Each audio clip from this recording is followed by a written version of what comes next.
Hey guys, another walk here on sunny Florida. Last week I told you why I moved from Chicago to Florida. And today we're going to talk a little bit about I was thinking this week about my kids, where, I have four of them. Thank God, four kids. Most of them are kind of little, some are teenagers. And they and their friends seem to, as two of my kids in high school, seem to be a little bit anxious about the future, about what AI may bring, so they're constantly kind of asking me, oh, Dad, what should I do? What should I study?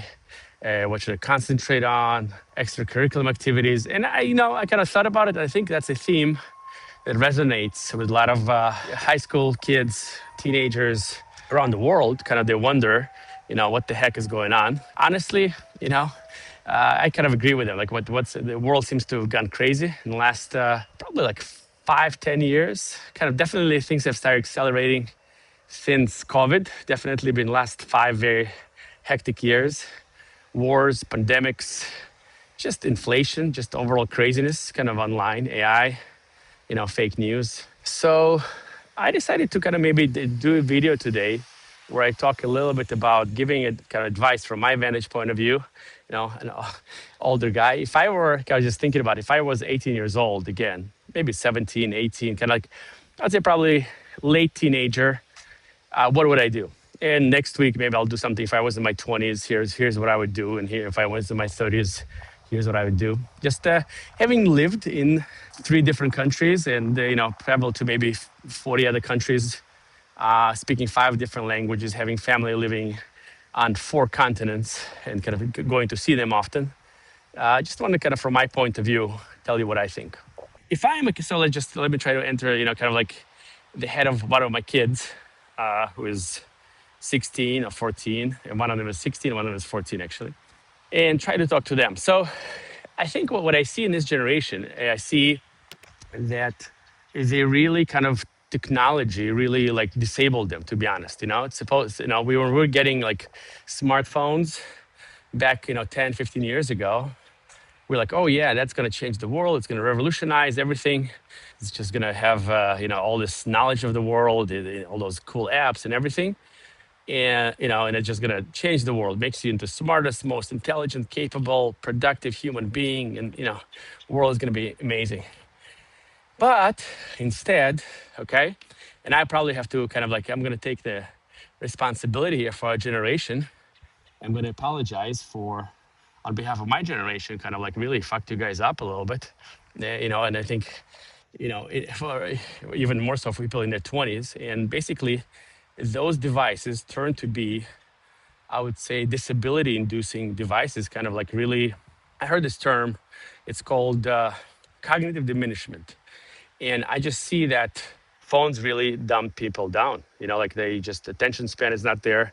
They spend their time on TikTok, on Instagram, and just a lot of social media, and just time flies by, and you can see them completely glued to their phones, and really like just kind of completely becoming zombies, as my wife and I call them. But that's why early on, kind of about 5 years ago, I recognized this danger, and I started restricting access to smartphones for my kids. They had iPads since they were like kids, but they never got the phones until they were 14 years old. So smartphones only at 14, and when they went to high school. And even when they got the phones, there was no social media allowed. So not I'm sure they're gonna find a way to do it, like all teenagers do. That kept them a little bit more sane. But still, I see sort of like the really impact of the kids, of smart devices making humans dumb, right? This is a big problem. I'm seeing it already. And again, in my company, I hire people, I interview people, and I see sort of like it's almost intellectual and social gap for people under 30. In terms of social skills, in terms of ability to think independently, I guess they're all good to regurgitating like facts, and just repeating something they heard or on YouTube or saw somewhere, but like there's a lot less independent thinking than I think used to be. Kind of like if I am, so back to my kind of this very winding way, talking to teenagers and young adults is get off your phones, okay? as much as you can. Use them for basic stuff, but definitely be very careful with those devices, especially with TikTok and Instagram, things that are kind of like YouTube Shorts that was just built to capture your attention, hijack it, and really, control you in some way, control your behavior, control your attention. And that's what all those companies are paying, billions of dollars to develop software for. Software and study human behavior is to learn how to manipulate you. So definitely getting off your devices. Doing what instead? So you get off your device. What are you going to do? Heavily socializing in person with other humans and doing sports. Okay, two separate things. Back in my day, I do sound old when I say this. We used to go to the mall. We used to play sports. We used to, just hang out. Do stupid stuff outside, maybe dangerous. Thank God there was no social media back then. No, nobody working with phones because I don't know, I'd probably be in jail, like 5 times over. But kids being kids, I think it's part of growing. It's part of being a teenager. It's taking risks, doing stupid shit, and hopefully, living to tell a tale, to tales afterwards, right? To tell a story. So, being outside with other teenagers, strongly encouraging you because it develops social skills, develops leadership, develops curiosity. It enables you to really understand how other humans think and what's real, what's not. Because when you're on your phone all day long, you don't really know what's real or not. That's kind of a second piece of advice that I do. Just get involved in person with other humans. Spend as much time as you can with them. Now, especially good use of this kind of in-person time would be sports. Sports. We talk about multiple benefits of it, first of all, cognitive benefits, social benefits, but also develops a lot of great skills you can take with you later on in life, like resilience, leadership, social skills, perseverance, grit, besides the physical abilities, right? Your stamina, strength, and so forth, so on, right? So sports would be like really get involved in sports, maybe get on the team or do something useful, you do something kind of in a structured manner. Whatever sport it is, whatever it talks to, I don't think there's anything special. And then here's my advice, which may come as an unusual point number 4. And point number 4 is, at this point, I would not specialize in anything. Like I see a lot of, I live in kind of wealthy suburb here in Florida, South Florida, and I see a lot of parents spending fortunes on tutoring their kids, sending to the best schools, and then later on trying to get them or bribe their way to top universities. I'm talking about like the top echelon and maybe top 5%, which is kind of like top 5% of the population. Like, and you think to yourself, if those parents, we had this scandal maybe 10, 15 years ago, where parents were caught bribing officials to get in, doing all kinds of crazy harebrained schemes to get their kids into Harvard, Yale, Princeton, Stanford by faking all their credentials. And those people were coming from very, very, very wealthy type of backgrounds. So you think to yourself, if this is what the top 1% have to do to their kids, how about the rest of 99%? So, so I would say, I would advise kids against specializing in certain professions right now because we really don't know where AI is going to go, what's going to be left. I would say try to stay as general as possible and try to learn social skills, to learn how things work maybe with your hands, to try to fix something, try to learn how the drill works, how the hammer works, how to fix things around the house. Be curious. I think it's probably another one. And learn to work with other human beings. I think that's what I would do, so it's point number 4. Point number 5, I would travel as much as I can because I think when you know a lot about the world, when you get to know other cultures, get to know other human beings, it makes you really, really creative, really, I think, resilient to a lot of stuff. And I think that's going to be needed in whatever's going to come here, next, few years.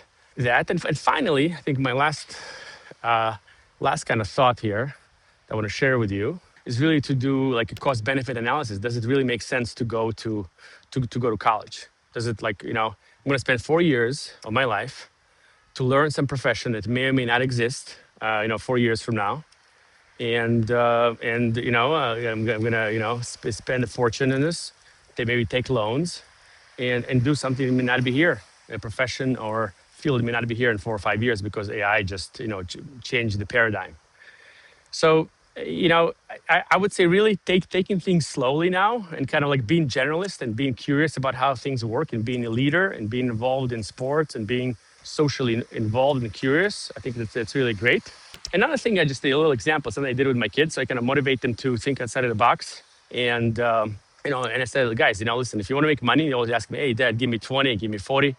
I say, listen, why don't you start your own business and you start making your own money? I can help you start your business, and maybe I'm going to be a silent investor, but I'm not going to be, I think, just writing you checks here. I think that's not the way to live your life. What we did was something interesting. I helped them, like I said, the guys, what do you want to do? Okay, you don't, you're 14 and 16. You don't drive yet, right? You can go work in McDonald's. Okay, you can become a bagger. You can work in Best Buy. You can work as a babysitter maybe, but like let's do something a little different. Okay, let's think, one of my kids really like candy. He likes to clean things. And the other one is really, he's good with sales, has a big mouth, very creative. I said, listen, you guys have maybe a beginning of the business because every business needs a salesman and every business needs an operations guy. So you're going to be the sales guy. You're going to be the operations guy. Okay, what business can we do that's within our neighborhood? We live in a subdivision, maybe 300 homes. Like you just walked around and it's like, okay, what problem can we solve?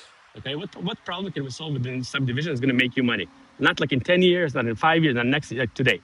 And we have a lot of older people living in our community, and we say, okay, they all have cars, but those cars are dirty, and they usually drive around to wash them. Or sometimes there may be some people like come charge you extra high fees to wash their cars, and they come to their house. So then another thing is, we have those like dirty garbage bins that stink and smell. And I said, listen, what if we do power washing with water for those garbage bins? Okay, it's an idea. I said, okay, let's test the market. So what we did was we printed out, I had them design flyers. They designed flyers. They brought another buddy of theirs. So I had 3 kids, 3 boys, 16, 15, and 14. And then they designed those flyers. They dropped them off in neighbors' boxes. And lo and behold, it worked. After I'd say maybe 2-3 days of silence, they're kind of really getting desperate. One of the neighbors texted me, said, "Hey, we need the car wash. Can your kids come and do it?" So I told him, listen, you can't charge full market price because you're kids. One of your advantages is cost benefit, right?